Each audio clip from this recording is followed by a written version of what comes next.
here's the joke. Raise your hand if you've heard this. What is the definition of globalization? Princess Diana's death. Why? An English princess with an Egyptian boyfriend crashes in a French tunnel driving a German car with a Dutch engine, driven by a Belgian who was drunk on Scotch whiskey, followed closely by Italian paparazzi on Japanese motorcycles, treated by an American doctor using Brazilian medicines. And this was emailed to me with American software installed on a Japanese PC that uses Taiwanese-made chips and a Korean-made monitor assembled by Bangladeshi workers in a Singapore plant, transported on Indian lorries, unloaded by Sicilian longshoremen, and shipped to Best Buy by Mexican truckers. That is globalization. So I'm going to show hands. How many of you all like coffee? About chocolates?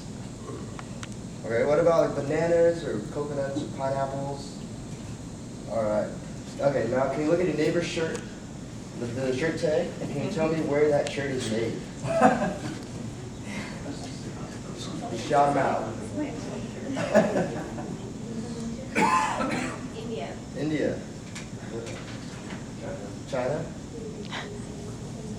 All right. Well, my shirt is from Cambodia, but it's not local, but that's all right because it keeps me warm.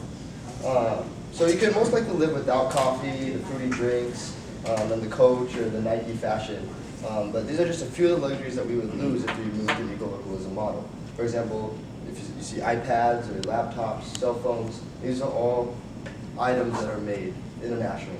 So I argue that GMOs are the past GMOs debates of this health issue and this are retired. They should be completely thrown out. We're here to look to the future.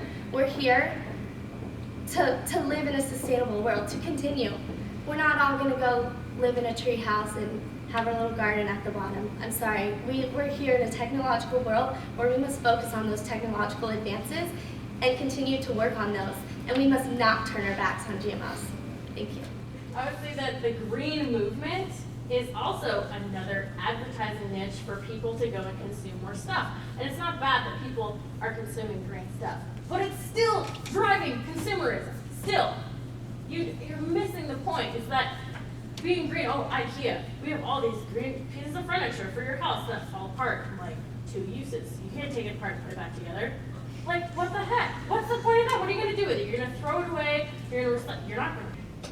I don't know how extreme to say, like, oh, we are completely unethical, but to say, like, to take no responsibility for our consumption and maybe the motives behind it is ridiculous. Because these things are in place, and it's not just, like, we're not making cheap stuff, just, oh, it broke. Like, no, these things, this is a system, it's being planned, it's like there's a motive behind it.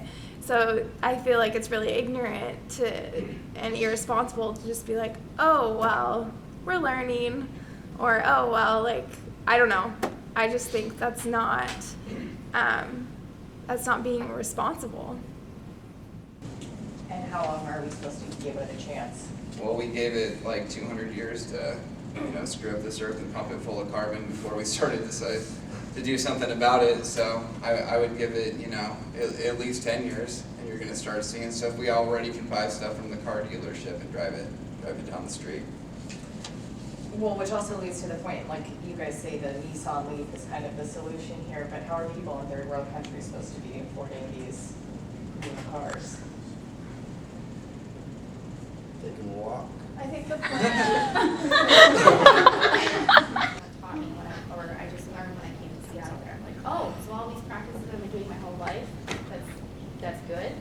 Well, that makes sense because what you're doing is a little silly. But yeah. So I feel at this point in time, no, urban living is not sustainable because not enough people are aware and are practicing.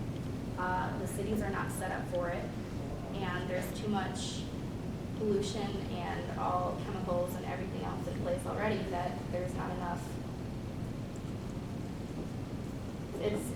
Yeah, we're winning.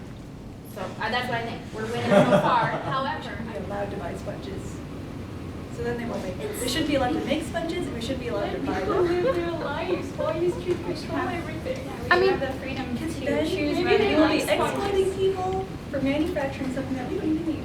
There are eco sponges, may I just say. There are Yeah, sponges buy that are eco-ones. eco-friendly No out sponges, there. period. Okay, Kayla. Is free trade globalization a net negative? I think not.